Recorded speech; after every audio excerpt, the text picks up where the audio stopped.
Ryan, there's a persistent question here in Brazil in the last years about the certification of behavior analysts. My old mentor. Presentation time. I've been in this field for a short 10 years, and it was 8 years into this journey where I asked Megan Miller, how do you travel so much for behavior analysis? And well, here we are. Welcome to day 2. We're talking about Brazil, the trip in September 2018, and how it all began.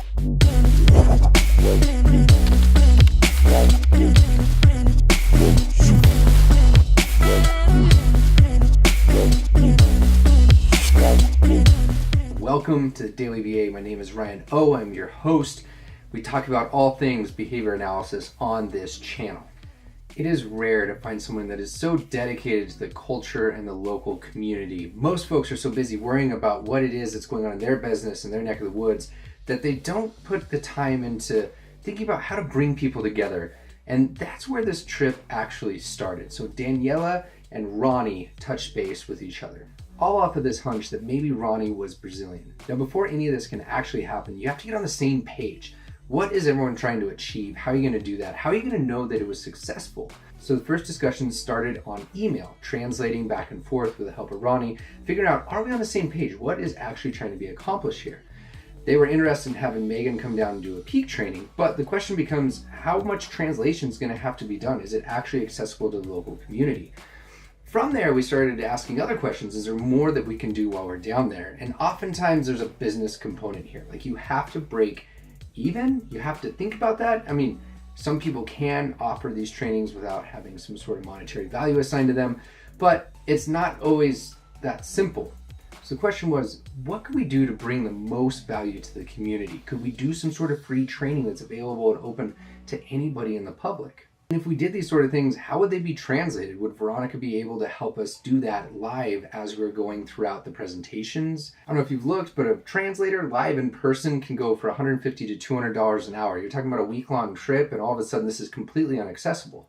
So that's the starting grounds. You have to figure out the logistics. Is this doable? What do we need to actually make to make it break even on whatever potential costs or just must, dire, have to be figured out sort of things? We made it to Recife, Yep. Brazil. We have a 2-hour car ride, is that right? I think so.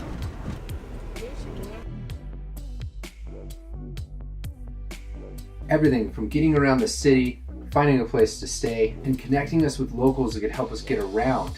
So this is where we actually arrive. We get there, we meet folks. Now, granted, that is the time from leaving the first airport to arriving in Brazil. Now, airplane sleep is not real sleep. I don't care who you are. When you're sleeping in a coach seat, it is almost impossible. On top of a 7-hour time change, you have a horrible sleep, and it's only 8 o'clock in the morning, so you have the whole day ahead of you. First thing we always try to do is land, get oriented, get kind of unpacked, and figure out what you can do to really connect with the local culture and the people that are hosting you there. We talked on email, but the goal is to actually get to know each other.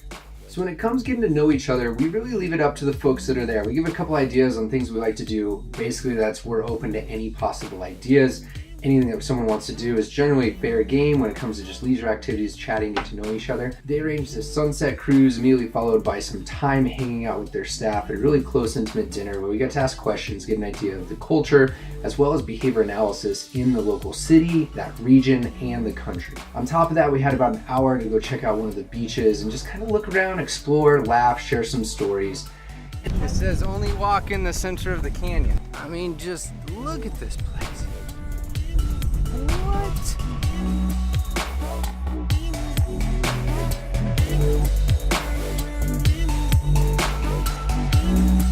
And the point here is that you're trying to functionally achieve this place where everyone is open, honest, and really knows like what we're going to accomplish in that short amount of time, because things are going to come up that you totally didn't expect. I teased at one point on the behind the scenes linked here that we were trying to find the great conditioned crab of Brazil.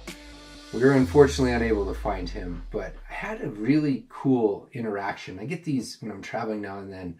Can you see? Pretty cool, man.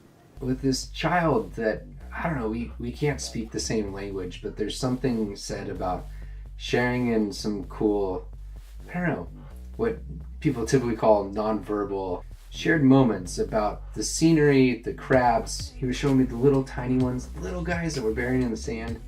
I don't know, those are some of the things that just always stick with me, those weird little experiences that just weren't planned and you didn't expect to actually run into.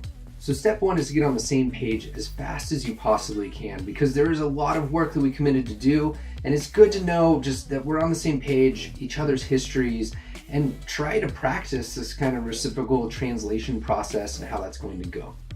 And our first run or attempt at doing this was actually immediately in a presentation situation where there was about 60 people that showed up, really, really dedicated, committed folks that came in just to listen about a few different areas of behavior analysis. The goal is to be kind of broad in what we're going to talk about, but make it immediately useful for someone that's a general member of the public, someone that's a practitioner. So it's kind of a broad array here that we're trying to tailor to. One cool thing that happened was Veronica and another local arranged all of this. We watched Veronica present on acceptance and commitment therapy in English, and then we watched it again in Portuguese, this time presented by another woman in the community, and you could see the similarity in the models. These two hadn't actually practiced presenting together, didn't line up their presentations, but you can literally see the model being disseminated with some sort of reliability in the same exact way in two different languages. It's really unique and different. So this challenge of how am I going to present something that I can get by in about 20 minutes but is really useful for anyone in the public or practitioners, I chose to tackle this by going at values. These things that you can't have and hold. I've talked about them on this channel.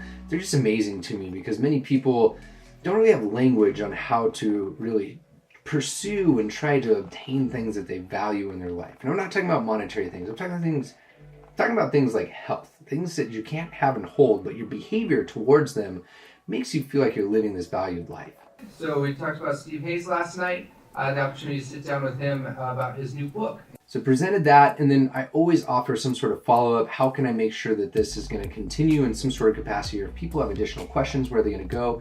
Reach out into the ACT listserv, talk to some professionals, found a reference for somebody that was well trained in Portuguese and was able to communicate and kind of keep up the dialogue. So that was amazing. Some of the key takeaways is translation takes a very, very long time. You're getting through about 40% of the content that you normally get through when you have the native language going on. I wanted to speak with so many people. One of the things that I did was this kind of component where we're doing about 5 minutes of having people work together to talk about some values clarification activity and listening. There's so many stories that I want to listen to. There's just not the time.